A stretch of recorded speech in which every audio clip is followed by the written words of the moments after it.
everyone, welcome to my channel. In today's video, I wanted to share with all of you just a casual get ready with me inspired by St. Patrick's Day. So since COVID, it's been hard to really celebrate a lot of holidays, but I still enjoy just kind of putting on some fun makeup looks to be at least a little bit festive, even if I'm still just staying at home. So in today's look, I'm going to bring together some green, orange, and gold tones to kind of have that St. Patrick's Day Irish vibe. So hopefully this can just be some fun makeup inspiration for any of you looking to create a look around those colors. So without further ado, let's get into this look. So I always like to start off a makeup look with my eye primer. So today I have the Too Faced 24-Hour Shadow Insurance, which is the typical primer that I go for on a daily basis. So I just take a tiny amount on both fingers and then just put that all over my eyelid. Next up, I'm gonna do my under eyes. And today I have the Becca Under Eye Corrector. So I'm still trying out this brightening corrector and haven't quite formulated my views on it yet. So it's in the shade Light Medium, which is this kind of peachy pink tone. And I find that just a small amount of this is the way to go because otherwise it'll kind of crease and slip and slide over the course of the day. So there it is on both of my under eyes. And I do feel like it adds a little bit of luminosity and color correction to that area, but I still can't really tell whether it makes much of a difference under my concealer.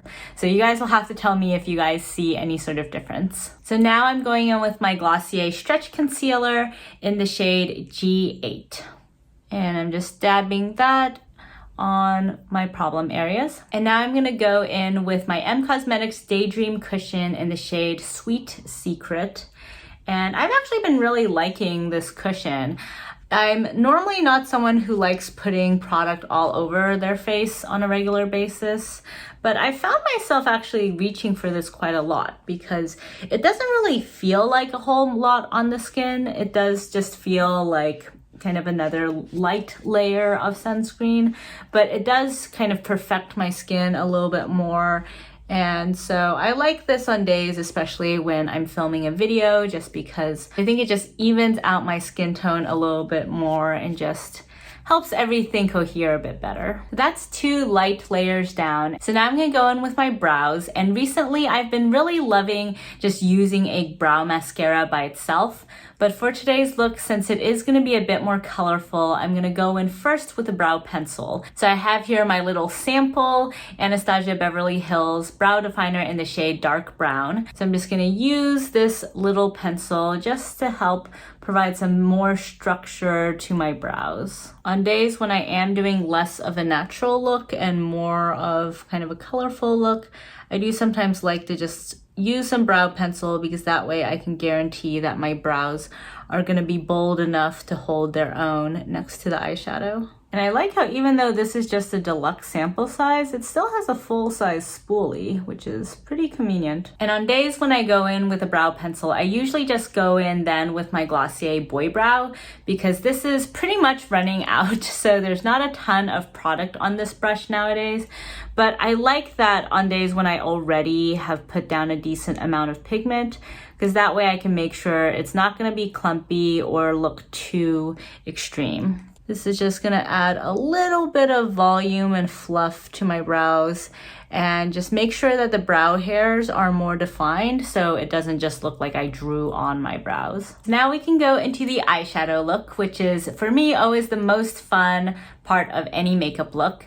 So I'm gonna start off with my Metropolis palette, which has a lot of the colors that I want for this look, but I'm gonna try my best to use as many of my palettes as possible just so you guys can see more of my eyeshadow collection. And also hopefully this inspires you all to just mix and match more of your own eyeshadows as well. So I'm gonna start off with this yellow Rhizome shade just to kind of set my primer and add a little bit of gold to this look. So you can see this is kind of a yellowy, orangey eyeshadow, and I feel like this is going to be great for kind of incorporating those oranges, but also making the overall look still a little bit more golden. And for today's look, I've worn this dress which has green and yellow in it, so hopefully that matches well with the ultimate look. So now with my Sonia G Classic Crease Brush, I'm gonna go into my Viseart Apricotine palette and into the shade over here, which I think might actually be the Apricotine shade.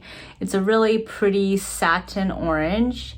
I just wanna see if I can use this to just make things look a little bit more orangey. So I think Rhizome is a little bit more orange than I anticipated, so this is not necessarily adding a ton of additional pigment to this look, but I do think it's just bringing out that orange a little bit more. So now we're gonna start bringing in green. So I have my Viseart Dark Edit palette here, and I'm gonna go into this green shade over here, which is a nice army green matte.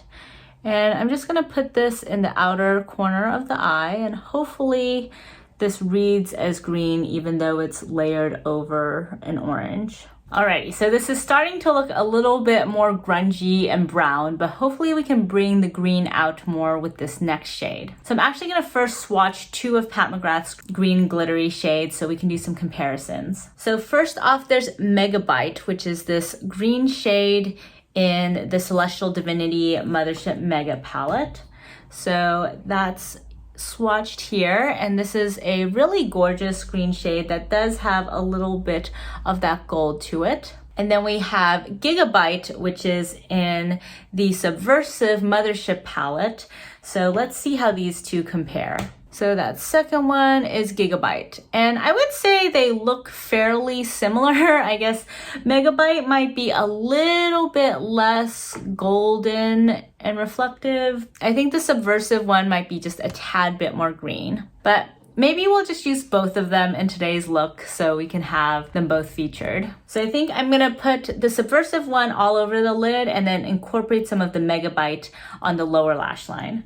So using a finger, I'm gonna just go into this shade and then kind of scatter it all over the inner 2/3 of the eye. Wow, I love how gorgeous that shade is, and I feel like it matches really well with this dress too. So I'm curious what it would look like to bring some cool green to this party, so I'm also going to go into this, I think it's called Absinthe shade in Dark Edit, and just bring this in the inner third a little bit and kind of use this to blend out the Subversive palette shade a little bit. Wow, this is a really pretty shade. Also much more pigmented than I anticipated. So I'm gonna also just go back into this matte green shade just to help blend out the outer portion. That's looking quite fun. And then finally, I'm gonna go back in with this Apricotine shade because I do just wanna make sure this actually looks orange and not just brown. So now for the lower lash line, I'm gonna first go in with my Esim G27, also in this Apricotine shade, and just kind of put this all over the lower eye bag. And then cleaning that off, I'm going into this green shade in Dark Edit and putting this just in the outer third. And now let's go into Megabyte from Celestial Divinity. Put this on the lower 2/3. So again, I would say these two are quite similar, with Megabyte being just a little bit more khaki and a little bit less green. But you can tell it doesn't really look like I have two different shadows on the top and bottom. So now to bring in some gold, I actually have here my Divine Rose 2 Mothership palette.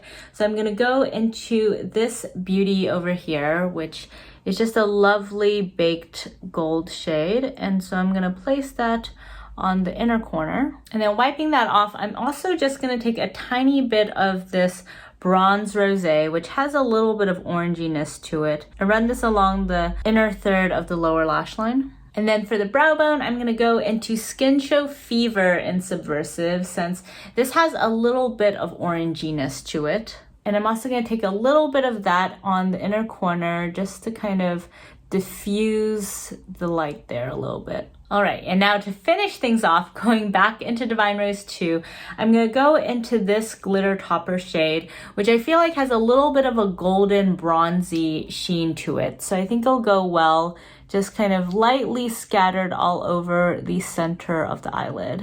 So there we are with the eyeshadow look done. I'm gonna go in now with some eyeliner and then be right back. So now with the eye look done, let's go in with the cheeks. So first off, I have my Charlotte Tilbury Airbrush Bronzer in the shade Tan. So I'm gonna go in with my Artist Large Brush from Wayne Goss and just lightly tap that into the contours of my cheek. And also just putting a little bit of that on the sides of my face, just to give me a little bit more bronziness. So to bring an orange flush to the cheeks, I have my Faded Clementine blush from M Cosmetics. And using that same brush, I'm just going to scatter this all over the cheek area. And then for highlight, I have my Oma Beauty Notting Hill highlighter. And using my Wayne Goss Artist Small brush, I'm gonna just brush this all over the high points of my cheeks. And now to finish this look, I'm gonna first try going in with my M Cosmetics True Gloss in the shade Faded Clementine, since this is the most orange lip product I have, but we'll see. It might be too orange, in which case I can dial it back with another product. So here we have the finished look. What do you guys think? I will say the lip is a little bit more orange and glossy than I would normally go for with this kind of look, but I feel like since we are trying to go for a festive vibe, it is kind of working, for now at least. Later on, I might try on a different lip color just to see how that goes with the look, but for now, I'm digging this very orangey, green, gold inspired look. So let me know what you guys thought about this look and this video. And in particular, let me know if you enjoy these sorts of just quick get ready with me's that are more inspired by a certain look rather than by a specific palette. In today's look, I actually ended up using 6 different eyeshadow palettes. So the point of that is not to say you need all of these 6 palettes, but just to show that it can be fun to mix and match your different palettes and textures. Honestly, I could have created a very similar look to this just using my Natasha Denona Metropolis palette. But today I just wanted to mix it up a bit and especially dip into my Viseart shadows, which I haven't used for a video recently, but I really love. So I hope you all enjoyed today's look and hopefully it inspires you to do something festive for St. Patrick's Day, even if it's just staying at home and doing some makeup. For me personally, I find it really fun to still kind of do something special for holidays, even if the reality is I'm just staying at home most days. So thank you all so much for joining me today. And if you liked this video, please give it a thumbs up. And if you haven't already, please subscribe to my channel. I really appreciate all the support and I'll see you guys next time. Bye!